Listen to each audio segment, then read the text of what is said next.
has said the same thing, is to cultivate relationships and meet people and spend more time networking. Well, they're absolutely right. You should be spending, well, let me give you a Harvard study. A Harvard study says that effective people spend about 14% of their time, working on cultivating, nurturing, and building relationships at work, at home, and in the community. But successful people who are at the top rungs of every ladder, spend 54% of their time working on cultivating, nurturing, and building relationships.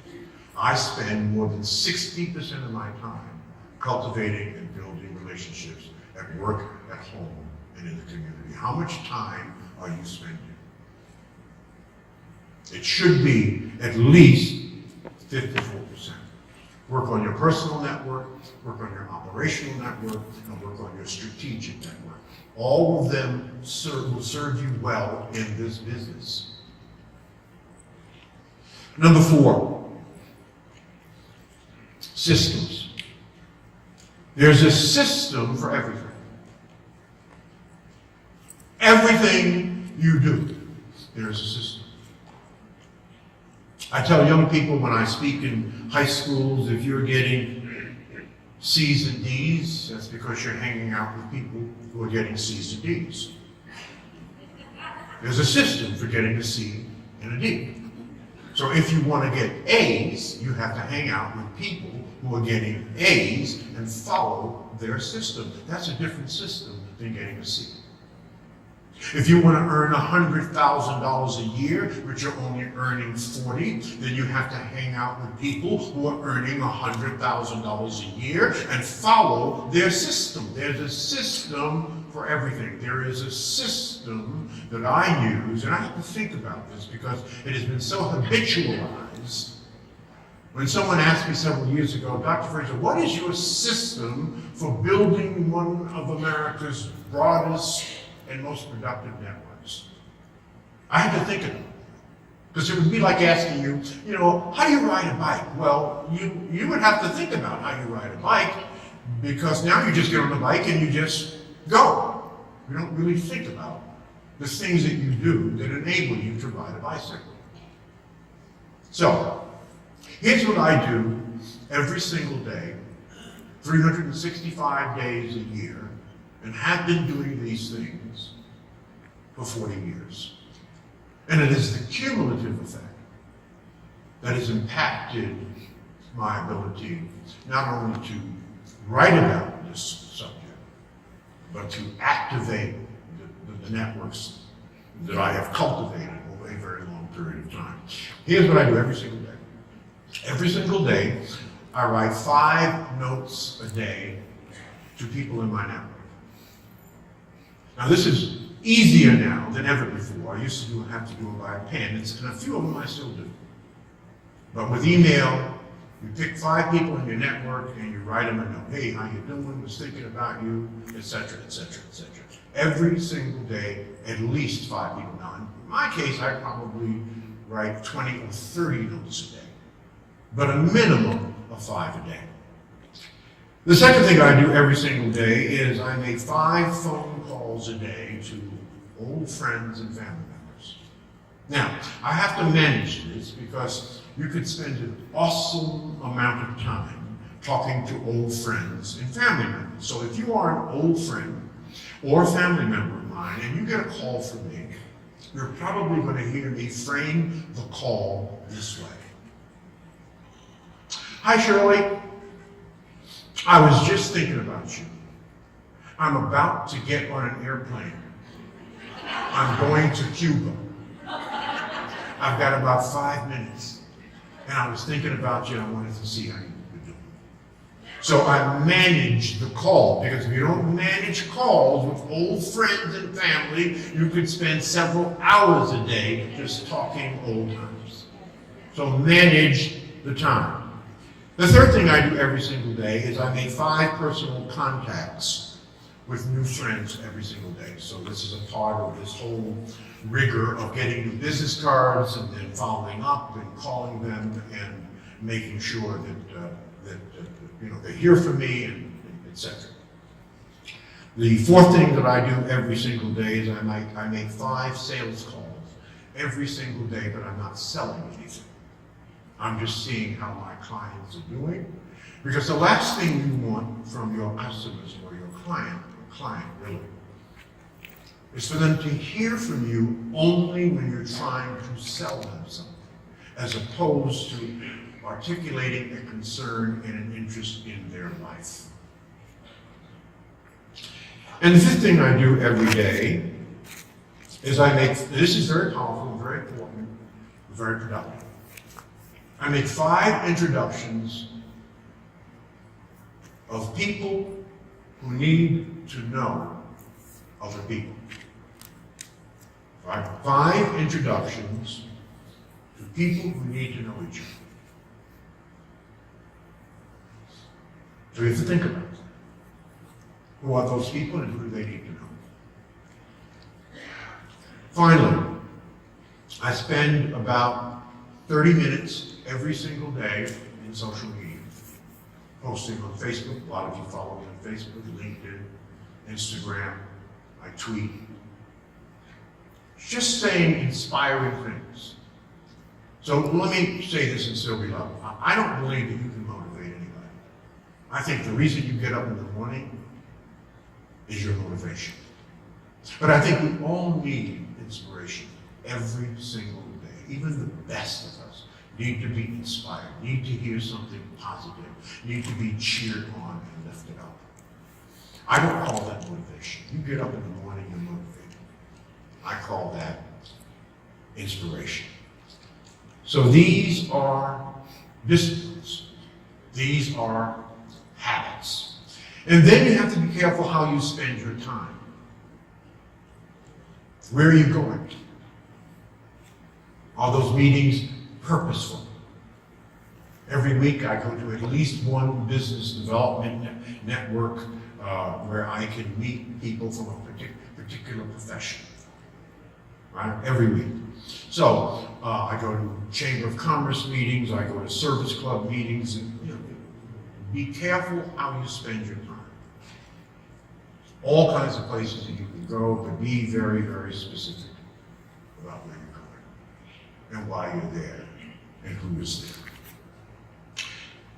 Finally, because I'm running out of time, in fact, how much time do I have? Let me just, okay. I am not running out of time. Good.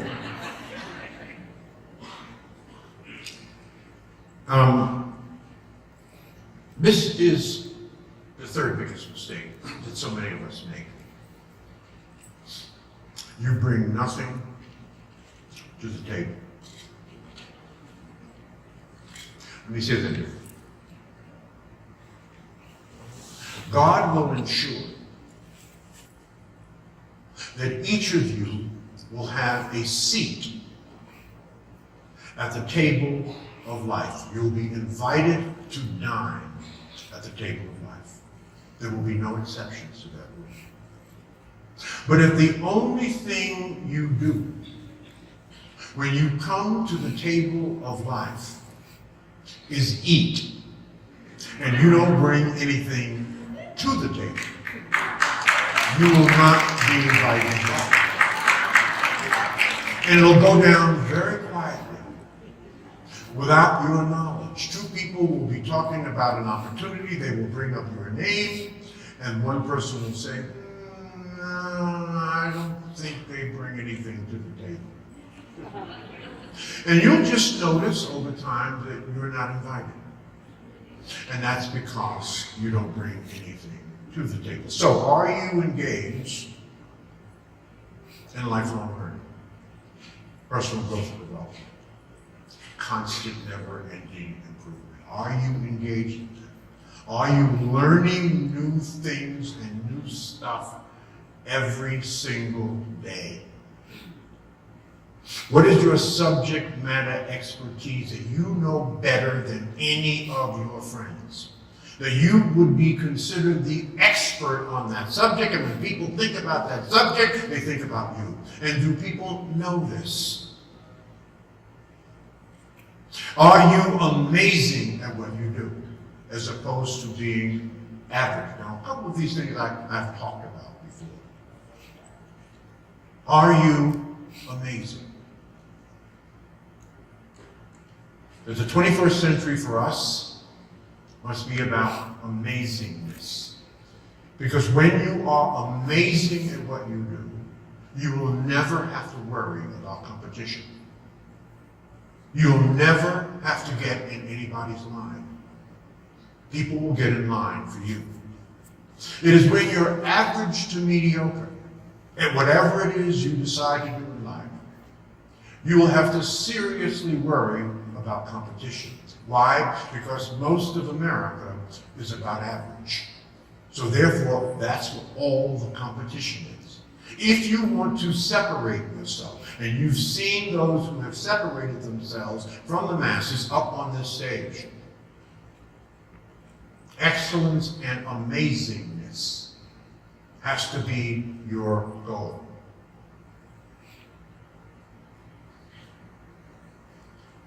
Do you read? What is your education to entertainment ratio? Here's what we know about European Americans. European Americans, for every $1 they spend on entertainment, they spend $10 on education. Here's what we know about certain culturally specific communities, and that is for every $10 we spend on entertainment, we spend $1 on education. Do you have more books in your house than you have DVDs and video games? Then you're probably on the right track. This is a business that requires knowledge.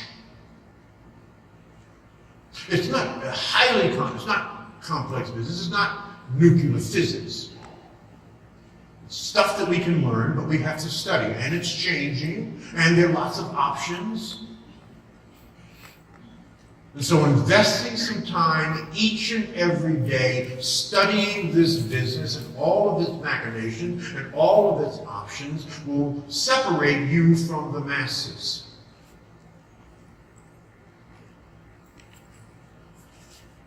Bring something to the table, and you will be invited back to the table over and over and over again. It will be impossible for you to fail. Finally, the biggest mistake that people make when networking is they network to get something. Wrong. You network to give. And as you give, you get. If you ain't giving, you ain't getting. If you have nothing in life, it's because you've given nothing in life. That you cannot take. Yes, this is the hard truth. You cannot take out of life that which you have not put into life, just as you cannot take out of the bank that which you have not put into the bank. And you don't believe me? Go down to the bank and try to take something out of the bank that you have not put in. Let's see what happens to you. Well, this is a metaphor for life. You're networking the wrong way. You network to give, and as you give, you get. This is biblical.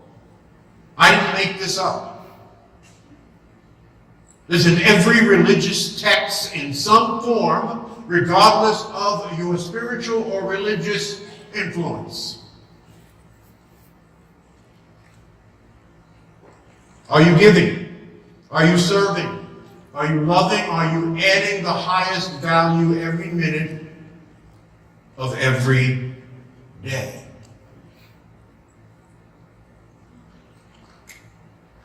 One little piece of advice.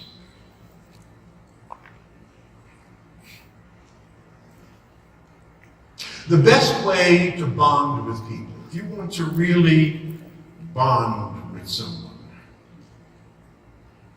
know their story. We all have a story. What is their story? You want an icebreaker? Tell a short story. Here's a good one by Hemingway. Hemingway, the great Pulitzer Prize-winning novelist, had a very close friend, and he challenged his friend, who could write the best story using the fewest words. Because he believed that everybody had a story. So they worked on their story, and Hemingway won. And Hemingway's story was very simple.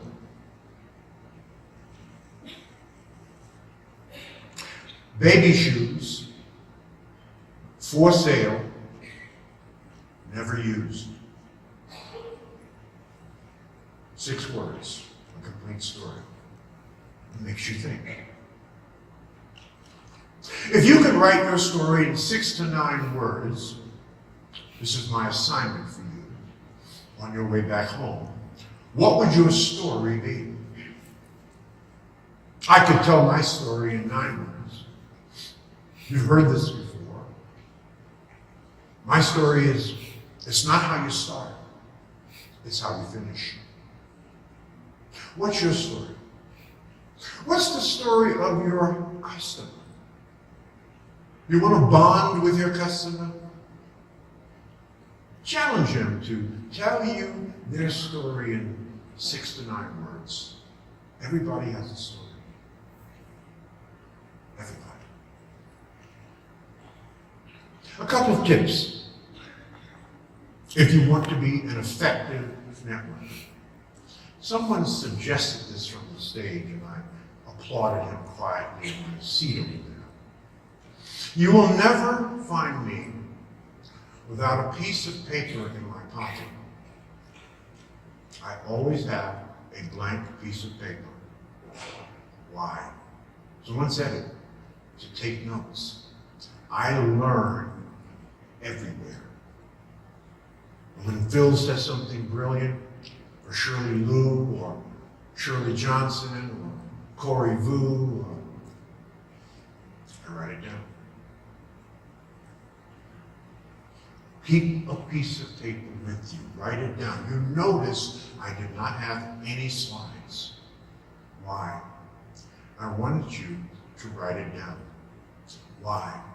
When you write something down, it connects with your subconscious mind. And then the subconscious mind automatically begins to process it and looks for either the answers to whatever you wrote down, or it embeds it into your subconscious mind for utilization in your own way at another time.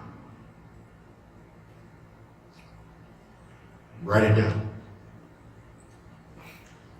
Also, when you call me, 99.9% of the time, I will end my call very simply. First, you will hang up first. I will never hang up on you. I will wait until you hang up. This is common courtesy. I don't like clicks in my ear. So I wait. Okay? The second thing is I end with 3 words. Most of my conversations. I appreciate you. Simply what I said. I appreciate you. Now, if I don't appreciate you, and there are a few of those calls, I won't say that. I will not BS someone. But most of the calls, we exchange information, we talk, and I do appreciate what I learned from that conversation. So I end with I appreciate you. I don't end with goodbye. That to me seems a little final. Generally speaking, it is I appreciate you. Again, it's another small way to bond with people. And they remember that. And I've done it for so long to so many people. Of course, many of those people I've heard from in other communications, and guess what they're doing? They are ending their conversation. I appreciate it. So it's about love. It is all about love. Now, I wanted to save a little bit of time. We've got about 6 minutes. We're going to do what I normally do. We're going to close with a prayer. But I want to save a little bit of time to answer any question you may have about what I said or didn't say. So if someone is brave enough to stand up and ask a question, that will then, I'll use that as a segue to one final thought. Does anybody want to ask anything about, yes, sir?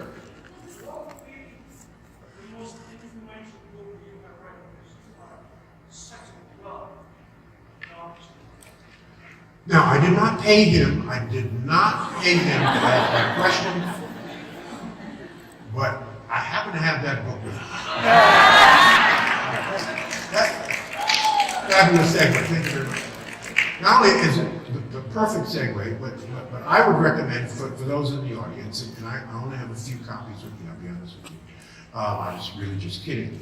I would recommend, if you have not gotten this book, I know I was making it available to a few people last year, through Gotham, whatever I had, this book, Click, 10 Truths for Building Extraordinary Relationships. And in this book, which actually I wrote, McGraw-Hill published it, I wrote it about 7 years ago.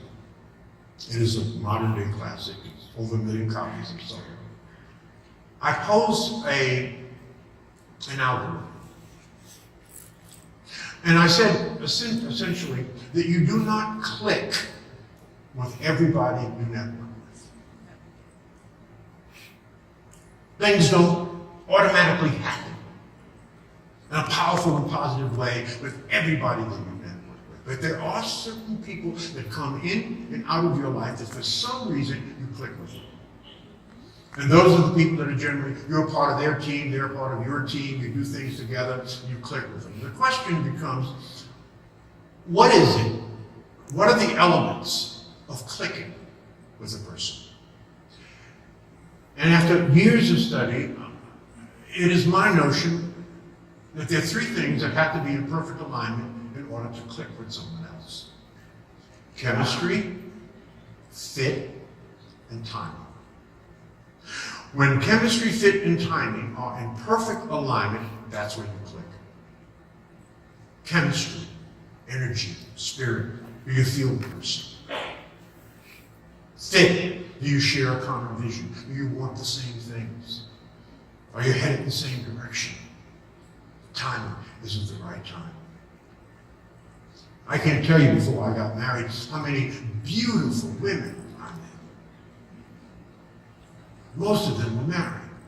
Bad timing.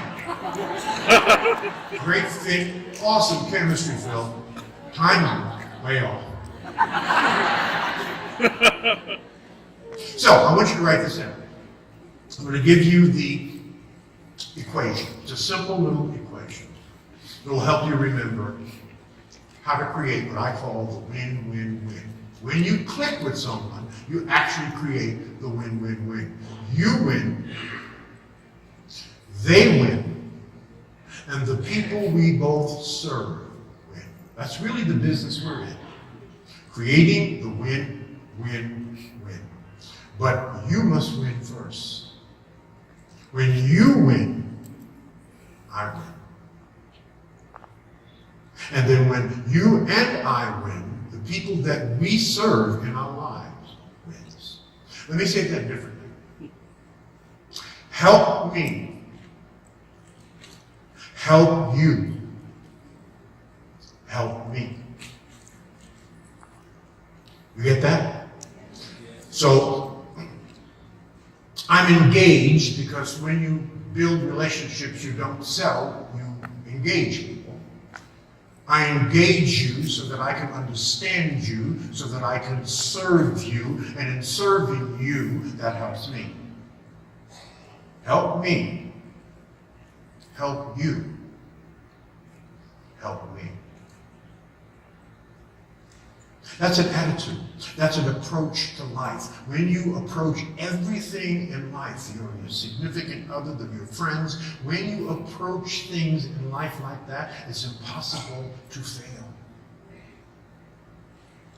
Equation, write this down. C squared. You write a C with a little 2. C squared. C stands for what? Chemistry. Now, in an equation, when you square something, you increase the power of that factor in the equation. So that says that chemistry is very important. Times, put a times next to the C squared. When you have a times instead of a plus or a minus, it means that all factors must be present to reach the end result. So times F as in Frank or fit. Times the square root of t. You know how to do a square root, right? And then put t in it. That's timing. C squared times F times the square root of t, which is timing, equals W3. 3 to the third power. Win, win, win. C squared times F times the square root of t, timing, equals W3. Win, win, win. You win, I win, we all win. That's the only kind of win that is acceptable. When we all win. If I win but you don't win, there is no win. If you win and I don't win and the people we serve don't win, there is no win. We're always working on the win, win, win.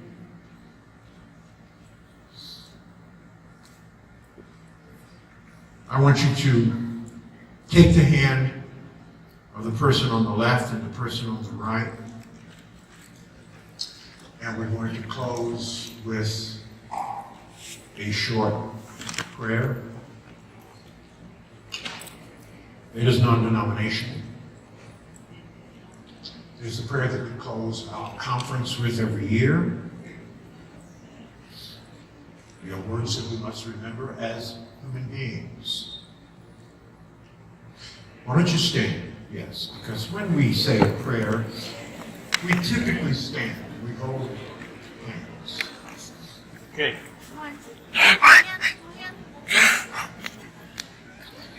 Ready?